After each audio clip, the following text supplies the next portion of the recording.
is Win News. Tonight, as vote counting continues, another one bites the dust. The ACT greyhound racing industry fights for survival. And Scouts premiere a stage spectacular with a twist at Canberra Grammar School.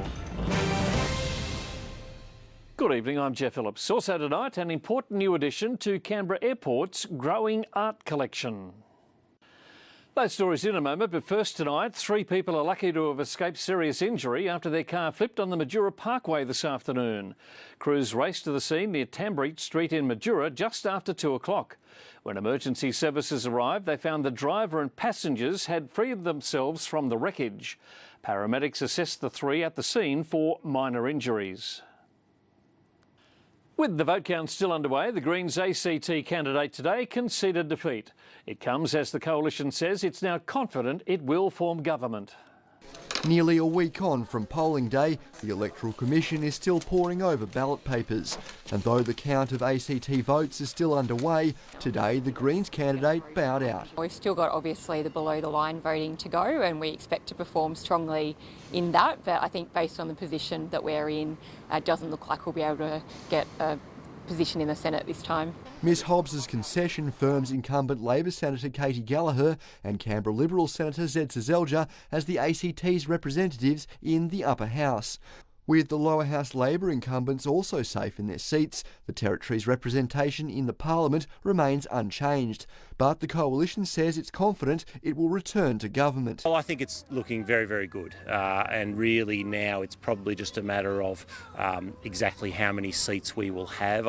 I would predict we will probably get 76 seats, or possibly 77, and obviously that's a majority in our own right. Senator Seselja says he's proud of his campaign. The Greens have gone backwards significantly at the last 2 elections here in the ACT, and with a primary vote of 15%, you simply can't expect to get anywhere near a Senate seat. So, look, I'm very pleased with our vote getting a swing to us against a national swing of around 3%. However, Ms Hobbs says she and the Greens aren't finished in politics in the ACT and has high hopes for the party's performance in the coming ACT elections. I think the Liberal Party did all that it could to generate some form of backlash against the light rail. We saw more advertising in this city, I think, than we've ever seen before from the Liberal Party, and what we've seen is a Liberal Party vote that's failed to move forward. Labor predicts Australia will return to the polls later this year. Vote counting is expected to continue into next week.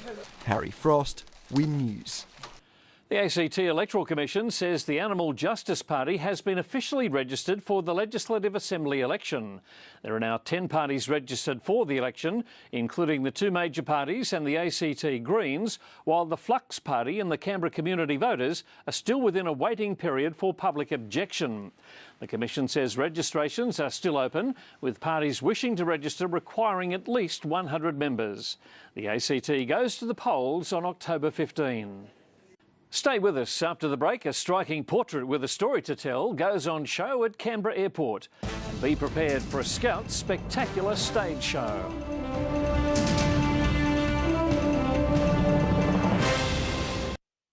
You're watching the Friday edition of Win News. A stunning portrait that was an Archibald Prize finalist has joined a growing collection of artworks at Canberra Airport. The face in the painting is Olympic snowboarder Tora Bright. It's by Thredbo artist Zoe Young, who grew up ski racing with Tora in the Snowy Mountains. It just looks so beautiful, and I haven't seen the painting for a while, and I never could have imagined in my wildest dreams that this painting would end up in such a wonderful space. So it's an absolute honour. The painting is acrylic and rosewater on ply. Diabetics are being warned to treat even small cuts on the hands and feet because of a high risk of amputation. In New South Wales alone, surgeons make 3 limb removals a day on patients with diabetes. Time for Friday Sport with Tim Robinson and a boost for AFL in Queanbeyan. That's right, Jeff. We'll tell you more next. Plus, Central Coast Mariners defender Storm Rue lends his support to a lucky team at the Kanga Cup.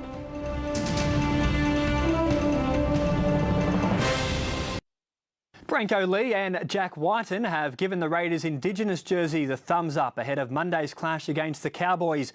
Both players excited to have another chance to represent their heritage. The Canberra Gunners will be out to continue their climb up the ladder when they play host to Sandringham in round 14 of the Seabull. After a mixed start to the season, the side has found its form in recent weeks, recording 5 straight wins to move into third on the Eastern Conference ladder. Sandringham heads into the clash fresh off a win over Ballarat. Tip-off is at 7 at Belconnen Basketball Stadium tomorrow. Jeff, that is all for Friday Sport. Thanks for your help this week. OK, the weekend weather details with Corinne May are coming up next.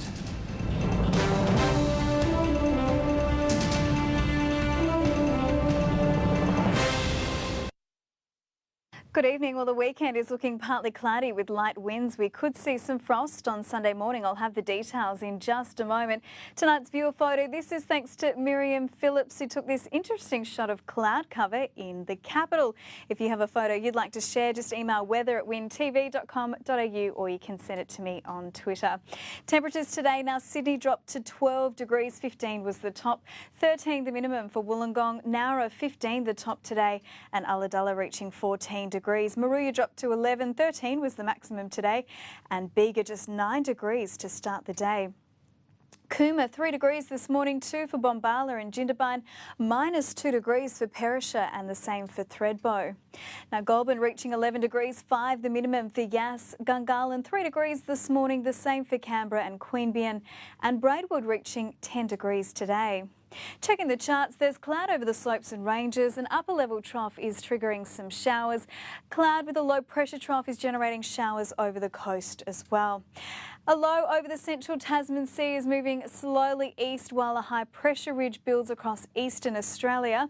The next cold front though is expected to cross the state early next week. The ACT, it's looking partly cloudy tomorrow. Snow possible above 1,700 metres, also light winds. Canberra dropping to 2 degrees in the morning, just a possible shower. Tuggeranong, you're heading for a top of 14 degrees tomorrow. 14 the top for Queanbeyan, 4 degrees, possible rain for Yass tomorrow. Could see a shower for Goulburn, heading for a top of 13 degrees. The Snowy Mountains, partly cloudy, snow possible above 1,700 metres, increasing above 1,800 metres by daybreak. Areas of fog in the southeast at night. Light winds tomorrow, Perisher dropping to -3, 5 the maximum. Could see a shower for Cooma, 0 for that minimum. Thredbo dropping to -3, a possible morning snow, possible shower for Jindabyne, -1, and Bombala dropping to 1 degree. The south coast, and it's looking partly cloudy tomorrow. Areas of fog at night, mainly in the south. We have light winds. Ulladulla, a shower or 2, a top of 17 degrees. Bega dropping to 3 and a top of 17 for tomorrow. Could see a shower as well. Sunrise, we can expect that at 12 minutes past 7 tomorrow morning, and sunset 6 minutes past 5. Here's the outlook for the next 7 days. 14 degrees, a possible shower. It's looking cloudy on Sunday, getting down to 2 degrees before we see a bit of a reprieve to those cooler temperatures on Monday morning. Just 6 degrees for that minimum, 4 for Tuesday morning, before we start to see a return to those chilly minimum temperatures from about midweek. -1 on Wednesday. It's looking partly cloudy. Sunshine towards the end of next week, but those minimums dropping to -4 degrees. So just a possible shower for tomorrow. Corinne, enjoy your weekend. And that is Win News for Friday the 8th of July. To view some of our reports, visit the Win News Canberra Facebook page. I'm Jeff Phillips. Stay with us now for The Project until 6 on Monday. Good night.